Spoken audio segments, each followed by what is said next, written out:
Hello বন্ধুরা, কেমন আছো সবাই? আশা করি সবাই ভালো আছো। কুরুলুস উসমান 180 ভলিউমের দ্বিতীয় ট্রেইলার নিয়ে আজকে বিস্তারিত আলোচনা করব।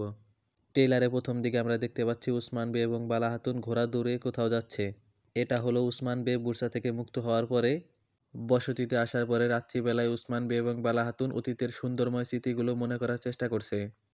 ট্রেইলারে আমরা দেখতে পাচ্ছি বেগম হাতুন বালা হাতুনকে তাড়া করে তার দিকে তীর নিক্ষেপ করেছে। এই তীর বালা হাতুনের পিঠে লাগে। ট্রেলারে আমরা দেখতে পাচ্ছি বালা হাতুনের সাথে গাজী আলপ ও পোয়েনাও আছে। তীর লাগার ফলে বালা হাতুন গাজী আলপকে পোয়েনার কাছে দিয়ে দুজনে দুদিকে ভাগ হয়ে যাবে, যাতে করে বেগম হাতুন তাদের দুজনকে সহজে ধরতে না পারে। কিন্তু এক পর্যায়ে বেগম হাতুন বালা হাতুনকে ধরে ফেলে। এখানে বালা হাতুনের শরীরে তীর লাগার ফলে বালা হাতুন বেগম হাতুনের সাথে ঠিকভাবে লড়াই করতে পারে না। লড়াইয়ের এক পর্যায়ে বেগম হাতুন বালা হাতুনকে ঘরের ভিতরে ফেলে দেয় এবং পরে পাশে থাকা আগুন দিয়ে ঘরটি জ্বালিয়ে দেয়।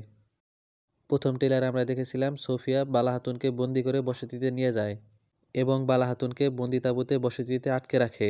হয়তোবা কোনোভাবে বালা হাতুন বন্দি তাঁবু থেকে মুক্ত হয়ে গাজী আলপ এবং পরিনাকে সাথে নিয়ে যখন পালানোর উদ্দেশ্যে রওনা দেয়, ঠিক তখনই বেগম হাতুন তাদেরকে দেখে ফেলে এবং তাদের পিছনে ধাওয়া করে।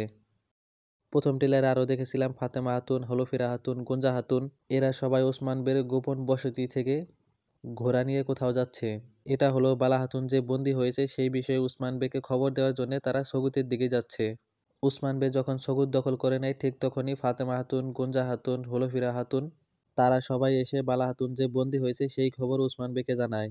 উসমান বে তৎক্ষণাৎ ঘোড়া ছুটিয়ে বালা হাতুনকে রক্ষা করার জন্য বসতির দিকে যায়। কিন্তু পথিমধ্যে উসমান বের সাথে বালা হাতুনের ঘোড়ার দেখা হয়। বালা হাতুনের ঘোড়া উসমান বেকে পথ দেখিয়ে বালা হাতুনের কাছে নিয়ে আসে। এখানে উসমান বে আগুনে জ্বালানো ঘর দেখে সেই ঘরে তৎক্ষণাৎ প্রবেশ করে। ঘরের ভেতরে উসমান বে বালা হাতুনের পুরা কাপড় এবং খঞ্জর খুঁজে পায়। এই পুরা কাপড় দেখে উসমান বে অনেক ভেঙে পড়ে এবং কান্না শুরু করে। তাহলে কি বালা হাতুন আগুনে পুড়ে গিয়েছে? এখানে বালা হাতুন পুড়ে যাবে না। এখানে বালা হাতুনকে সেই ঘর থেকে পোয়েনা অথবা অন্য কেউ উদ্ধার করে অন্য কোথাও নিয়ে গিয়েছে।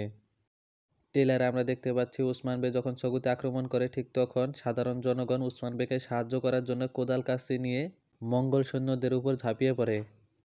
ট্রেলারে আমরা দেখতে পাচ্ছি সারুজাবে পতাকা লাগানোর সময় তার শরীরে তীর লাগে। এখানে দুইটা তীরে সারুজাবের হাতে লাগে এবং সারুজাবে এখানে মারা যাবে না।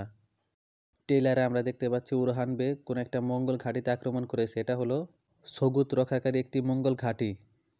ট্রেলারে আমরা দেখতে পাচ্ছি উলুগান তার সৈন্যদের নিয়ে কোথাও যাচ্ছে। এটা হলো বসতিতে যখন উলুগানের কাছে খবর আসে উসমান বে সগুতে আক্রমণ করেছে, ঠিক তখনই সগুতকে রক্ষা করার জন্য উলুগান তার সৈন্যদের নিয়ে সগুতের উদ্দেশ্যে রওনা দেয়। কিন্তু উলুগান সগুতে পৌঁছানোর আগে সগুত উসমান বে দখল করে নেয়।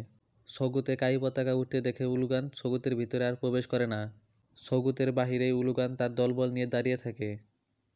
দ্বিতীয় ট্রেলারে কিন্তু চেরগুদাই বেকে দেখানো হয়নি। তো তোমাদের কি মনে হয়, চেরগুদাই বে কি মারা যাবে নাকি বেঁচে থাকবে তা কমেন্ট করে জানাও।